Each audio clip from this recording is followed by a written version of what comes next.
Акыркы жылдарда Америкада бир өзгөрүү болду. Отмена кылып салып, баш жокко чыгаруу, cancel culture деген bir сөз ушул жерден келип чыкты. Woke деген бир чакан идеология деп коебузбу, же кыймыл деп коебузбу, ошондой нерсе башталат. Акырында ошол нерсе алып келип Трамптын шайлоодо жеңүүсүнө алып келди да.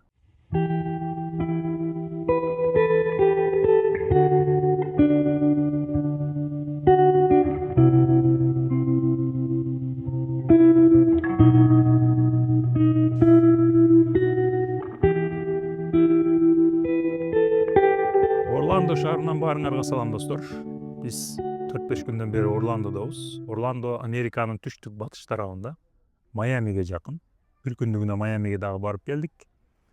Орландо бул абдан жакшы пландалган, кенен жайгашкан, таза, тыкаан, үй бүлө менен жашай турган бир шаардай болуп көрүндү мага. Коопсуз, жүздөгөн, мүмкүн миңдеген көлдөрү бар экен. Бул деңизге жакын болгондугу үчүн климат менен байланыштуу экен. Машина менен кетип атканда көп көрөсүңөр, кичинекей чакан көлдөрдү көрөсүңөр. Бар жок өтө таза, өтө мындай кароосу келишкен бир шаарга окшоп турат. Азыр эми ушул Орландодо силер менен мен Америка жөнүндө дагы бир аз сөз кылайын деп атам. Акыркы бир канча жылдан бери мен ошол технология дүйнөсүндөгү белгилүү адамдарды байкап жүрөм интернет аркылуу. Алардын дээрлик баардыгы Америкада.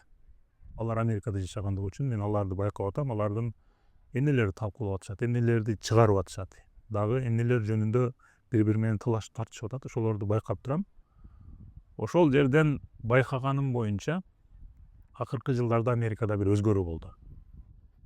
2014-жылы болуш керек. Ошол жылдарда өзү Америкада бир милиция кара кишини, афроамериканец деп коелу, кармап, монтип жерге баш тизеси менен жерге башын такап тура берип, ал мен кыйнап атам дегенине карабай, кармап тура бергенде өлүп калат ал киши. Бул видеого түшүп калып интернетке чыгат. Анан айрыкча афроамерикалыктар дейли, ошолор анан аларды колдогон өтө көп адам көчөгө чыгып, бир ай, мүмкүн дагы андан да көбүрөөк митинг болот. BLM деген, Black Lives Matter деген, бул Америка каралардын жашоосу маанилүү деген бир кыймыл, митинг башталат. Анан ошонун тегерегинде бул жакта бир woke деген бир чакан идеология деп коебузбу, же кыймыл деп коебузбу, ошондой нерсе башталат. Ал woke mindset деген нерсе бул ошол афроамерикалыктардын жана башка азчылыктардын укугун коргоо үчүн башталат. Өзү ал сөз 100 жыл мурда чыгыптыр. Бирок ошол учурларда абдан күчөп кетет да, ушул сөз көп колдонулуп баштайт. Ошол азчылыктардын укугун коргоо болуп башталат. Ага баягы ЛГБТ кошулат, феминисттер кошулат, жана башка ошолор кошулуп, мындай чоңоюп баштайт да. Башта буга көпчүлүк туура эле карайт.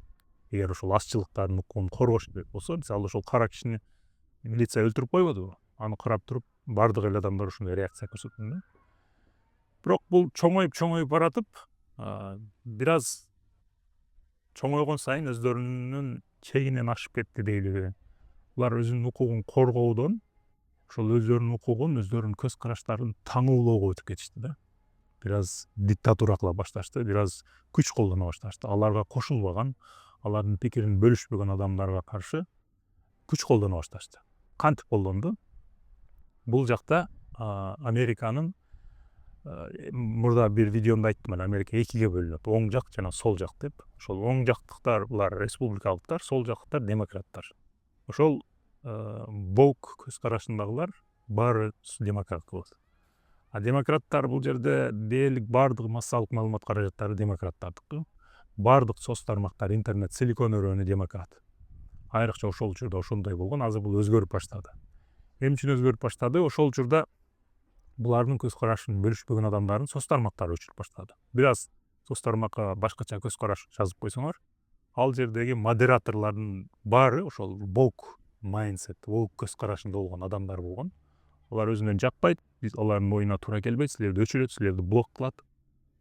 Массалык маалымат каражаттары аркылуу катуу каралайт. Айрыкча эгер белгилүү адам болсо, атактуу, мисалы Голливуддун бир адамы буларга каршы бир сөз сүйлөп койгон болсо, аларды отмена кылып салып, баш жокко чыгаруу, cancel culture деген бир сөз ошол жерден келип чыкты. аларды жок кылып салат, жокко чыгарып салышат да, отмена кылып салат. Отмена болгондо эмне болот? Силер жумушуңардан кетесиңер, силерди эч ким башка силер менен иштешпейт. Ал белгилүү адамдардын спонсорлору болгон үчүн ал спонсорлордон баш тартат. Ал киши көчөгө чыга албай калат деп койсок деле болот. Ошончолук аны мындай каралап ташташат да.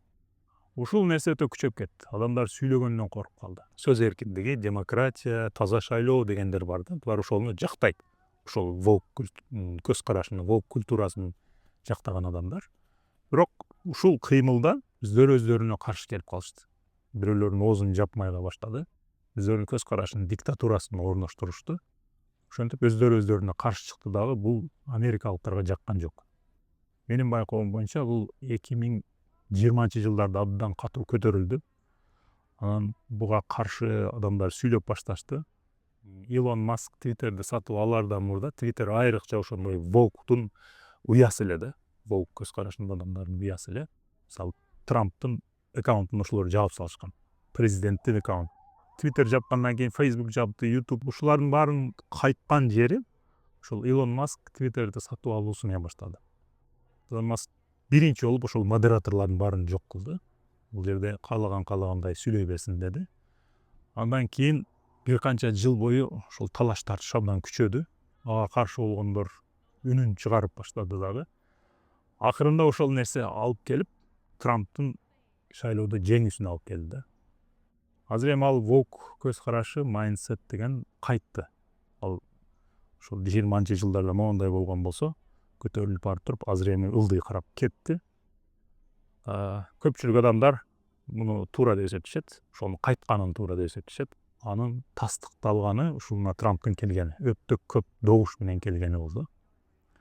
Ушундай бир темада силер менен Орландода сүйлөшөйүн дедим достор.